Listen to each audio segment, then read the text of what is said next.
Salut à tous, j'espère que vous allez bien, c'est Romain et on se retrouve aujourd'hui pour une petite vidéo Mercato, une suggestion cette fois, il n'y a pas d'information qui le lie au PSG, mais Anthony de l'Ajax Amsterdam, vous le connaissez sûrement, me fait de l'œil pour l'été prochain, surtout que selon certains médias, l'Ajax n'en demanderait pas trop. Alors on va en parler dans cette vidéo bien sûr. Alors c'est un ailier, c'est un poste où le PSG est dans une situation délicate, parce que Sarabia est parti, parce qu'on espère tout simplement qu'il va faire baisser la note avec Nuno Mendes. Selon Fabrizio Romano, ça négocie en ce moment même l'option d'achat qui est évaluée à 40 millions d'euros pour le Portugais de 19 ans, qui veut bien sûr signer le contrat de 5 ans qu'il attend au PSG.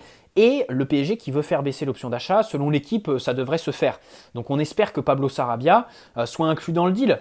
Après avoir permis qu'il se réalise début septembre, eh bien espérons qu'il puisse nous aider à le finaliser, le faciliter encore une fois cet été. Draxler, alors qui est ailier de prédilection, personnellement je le considère comme un ailier, parce qu'il a joué un temps, oui, beaucoup, 3-4 ans au milieu de terrain, encore dernièrement il a été à ce poste-là, mais il n'y a aucun match où il est bon quoi, à ce poste-là. Contre le Barça, son match référence, il est ailier.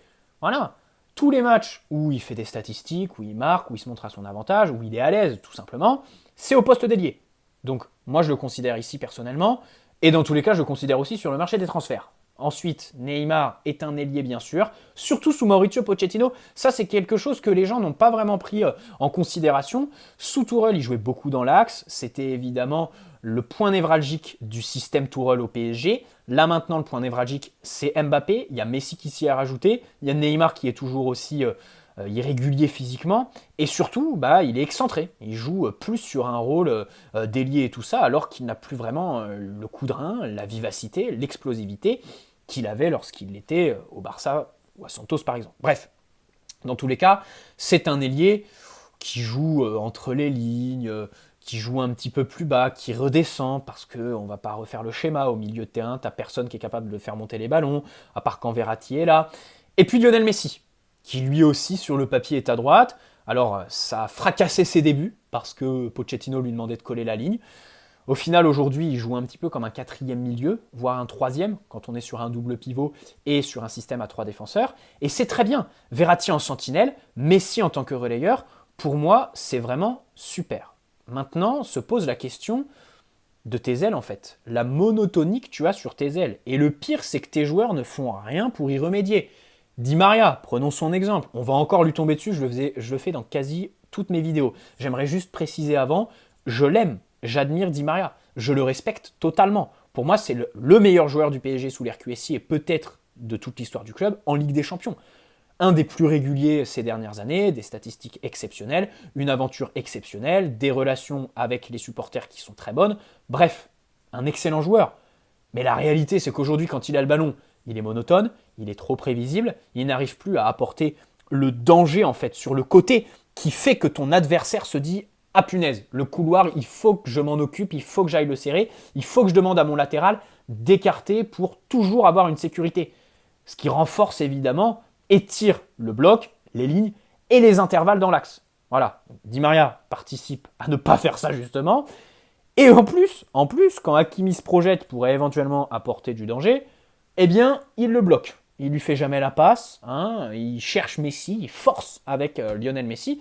Et tu te rends compte qu'aujourd'hui dans le foot, les relations copain-copain, ça vaut pas grand-chose par rapport aux relations professionnelles. On peut penser à la relation Messi-Mbappé ou Messi-Marco Verratti qui sont bien plus fluides, naturelles que celles qu'il entretient avec Di Maria. Bref, de l'autre côté, on a Nuno Mendes qui pourrait jouer ailier, je pense. Mais techniquement, il y a quand même un déficit à rattraper pour ça. Il a l'explosivité, il a la qualité de centre. Dans le dernier tiers, il sait bien se déplacer, il a une bonne intelligence de jeu et des bons déplacements. Mais il lui faudrait la qualité technique qu'a un Bernat, par exemple, dans les petits espaces et pour se connecter avec ses partenaires. Alors que Bernat, lui, à l'inverse, n'a pas un petit peu, déjà la qualité de centre, parce qu'il centre à chaque fois à ras de terre, ça ne sert pas à grand-chose, et la qualité aussi de déplacement. C'est vrai que la justesse, il l'a pas trop. Puis surtout, en fait, depuis son retour de blessure, il a tout simplement pas le coffre. Quand il est dans le dernier tiers, il est essoufflé et du coup, les appels sont pas tranchants. Du coup, on lui donne pas. Bref, vous l'avez compris, il faut quelqu'un de monotone de tonique, d'explosif, de très vif, en la personne d'Anthony. C'est un gaucher, un ailier droit qui a 22 ans, donc qui est assez jeune, marge de progression, le meilleur est à venir, évalué à 35 millions d'euros sur Transfermarkt. Et c'est ce que l'Ajax demande. Je pense que l'affaire, tu peux la boucler à 30 millions, voire un tout petit peu moins, 25 et des bonus. Je pense très sincèrement que ça peut se faire. Et c'est un excellent prix, c'est une vraie opportunité pour cet été. Contrat jusqu'en 2025, soulignons-le. 35 millions d'euros pour acheter 3 ans de contrat d'un homme assez important dans cet Ajax. Voilà, on a déjà loupé beaucoup d'opportunités, de Ligt, de Jong pour ne citer que là-bas, Van de Beek aussi, qui au final s'est perdu à Manchester United et aujourd'hui est parti en prêt. En Ligue des Champions cette saison, en 6 matchs, il est à 4 passes et 2 buts, c'est quand même de bonnes statistiques. Et sur la totalité, il est à 27 matchs pour 11 buts et 9 passes décisives. Donc déjà, vous voyez, c'est un ailier qui fait des statistiques. Assez important quand on sait qu'au PSG, même Neymar ne t'en fait plus. Icardi est incapable de t'en faire, et c'est Mbappé qui les fait toutes. Voilà. Messi est plus tranchant, Di Maria idem. Il n'y a plus personne en fait qui fait les statistiques. Donc ça, c'est quelque chose à prendre en compte. Quelqu'un qui est un petit peu tranchant. Ensuite, c'est un ailier qui est équilibré, parce qu'évidemment, tu ne le recrutes pas pour être titulaire, tu le recrutes bien sûr pour venir combler en fait les failles tactiques et numériques quand tu n'as pas les 3 de devant. C'est quelqu'un qui est équilibré entre attaquer et défendre. Un petit peu à la Lucas Paqueta. C'est deux joueurs qui ont la même approche du foot. En fait, dans leur tête, ils aiment autant attaquer que défendre. Et du coup, ils mettent autant d'énergie à attaquer qu'à défendre. Évidemment, pour engager le pressing, c'est un très bon presseur, Anthony. Alors, il fait l'effort, mais il fait aussi le contre-effort. Chose qu'on peut reprocher à nos attaquants. Alors, ils s'investissent, c'est bien, hein. Ils engagent des courses. Mais le problème, c'est que si tu fais pas le contre-effort quand tu es dépassé, bah ça sert pas à grand-chose. Ensuite, il est très intelligent.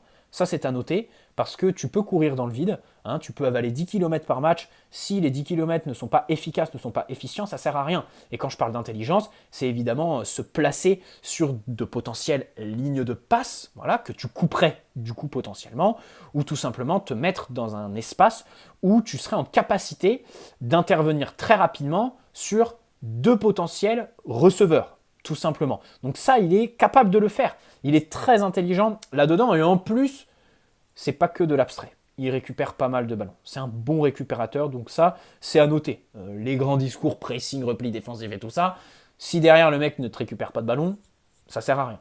Par contre, petite nuance, il n'est pas très présent dans la moitié de terrain de son équipe. Voilà, c'est quelqu'un qui attend au niveau du rond central, au niveau de la ligne médiane. Et on sait qu'au PSG, dans ce rôle-là, tu as déjà un Kylian Mbappé qui est le meilleur du monde pour ça, en fait. Tenir la ligne de défense adverse le plus bas possible. Rien que par sa présence psychologiquement, il retire 20 mètres d'avance à la ligne défensive adverse. Bref, avec le ballon. Première phase où il est très intéressant, c'est la progression. Parce qu'il aime décrocher, il a des mouvements qui l'emmènent parfois dans le demi-espace, il peut revenir dans l'axe, il est capable de combiner avec ses partenaires, il est très intéressant pour distribuer bien sûr. Dans les petits espaces, il peut conserver, combiner comme je l'ai dit, lancer aussi. Voilà, c'est quelqu'un qui arrive à trouver de la profondeur, à prendre l'information pour les intervalles et tout ça. Donc pour faire progresser le ballon, vraiment, il est très bon. Ça, c'est le premier point que je mettrais. Et tu te rends compte qu'en fait, au PSG, bah, tu as Donnarumma à la relance qui est un petit peu important. Navas, c'est 0. Marquinhos, les ballons pieds en rupture. Nuno Mendes, les passes appuyées vers l'axe. Kimpembe, cette saison, on ne peut pas dire qu'ils prennent beaucoup de risques à la relance.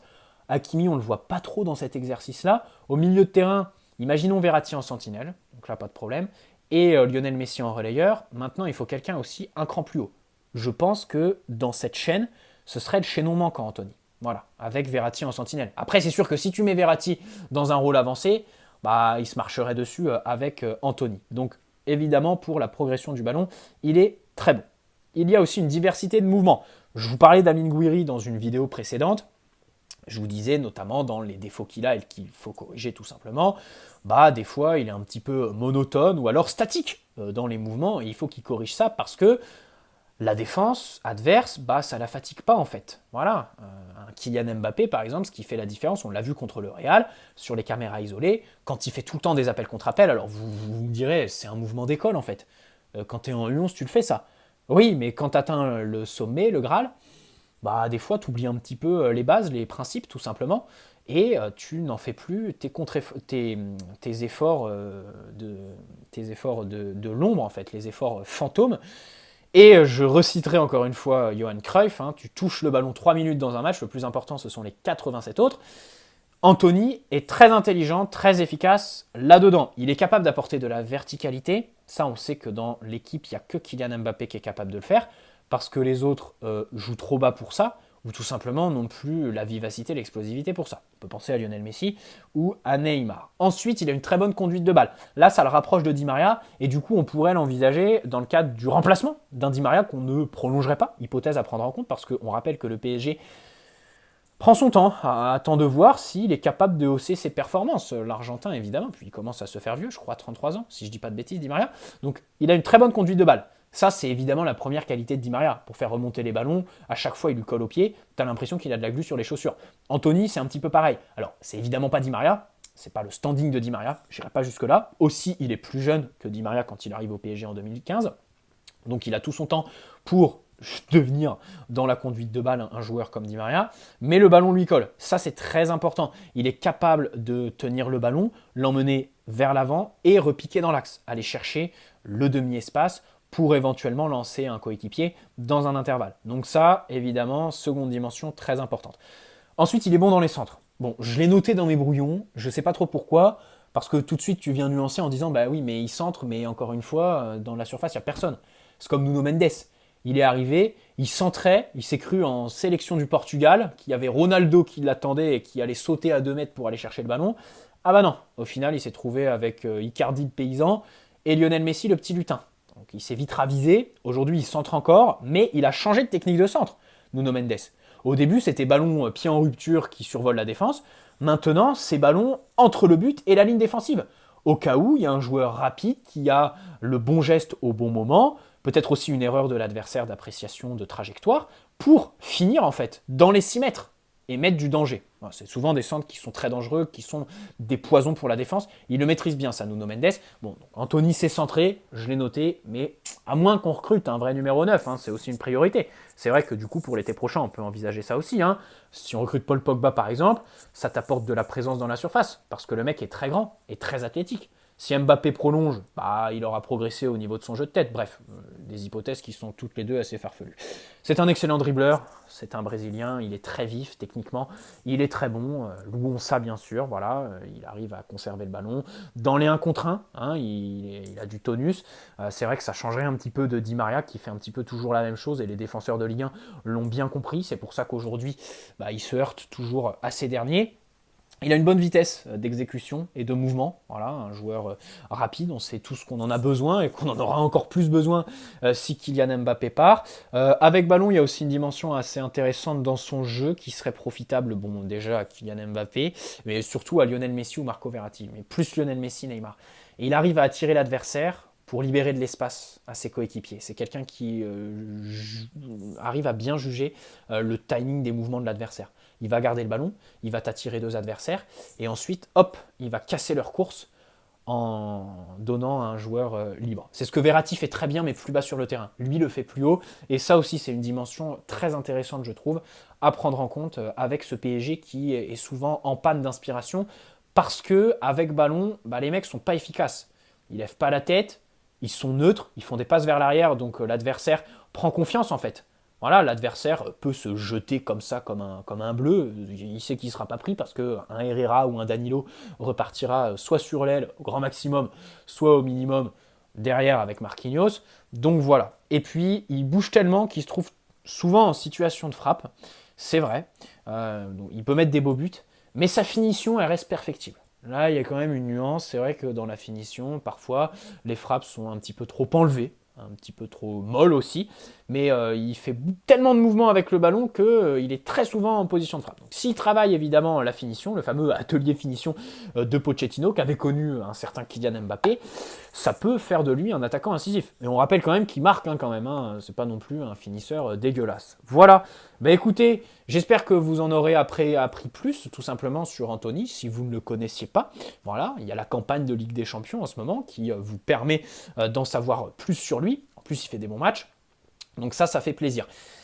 Je me positionnerai sur lui personnellement. Il y a lui, il y a Rafinha, il y a Amine Gouiri et on va voir ce que le club va faire parce que derrière, en termes de haut standing, bah, il y a plus grand monde. Il y a Ousmane Dembélé bien sûr. Alors lui, son avantage, c'est que bah, déjà il est libre, c'est une opportunité, et bien sûr, il est bon des deux pieds. Maintenant, on connaît tous le garçon, hein, l'hygiène de vie, la régularité, même si encore une fois, je le rappelle, sa régularité, tu ne peux pas que la résumer à son état d'esprit, à ce qu'il fait dans sa vie, parce qu'il a un style de jeu qui provoque l'adversaire, qui va au contact, hein, qui fait de lui un joueur qui prend des coups tout simplement, et sa morphologie ne l'aide pas puisqu'il est assez frêle. Il y avait Kingsley Coman, mais il a prolongé au Bayern Munich, et moi ça me fait doucement rire. Voir le Bayern le prolonger à 17 millions d'euros par an, c'est quand même pas rien. Voilà, ils lui font confiance, hein, à tous ceux qui disaient ouais, il est trop blessé, Bah non, non, non, le mec, non, tu te rends compte qu'en fait, à l'entraînement, il doit être extraordinaire, et puis en match, il fait des différences à chaque fois, quoi.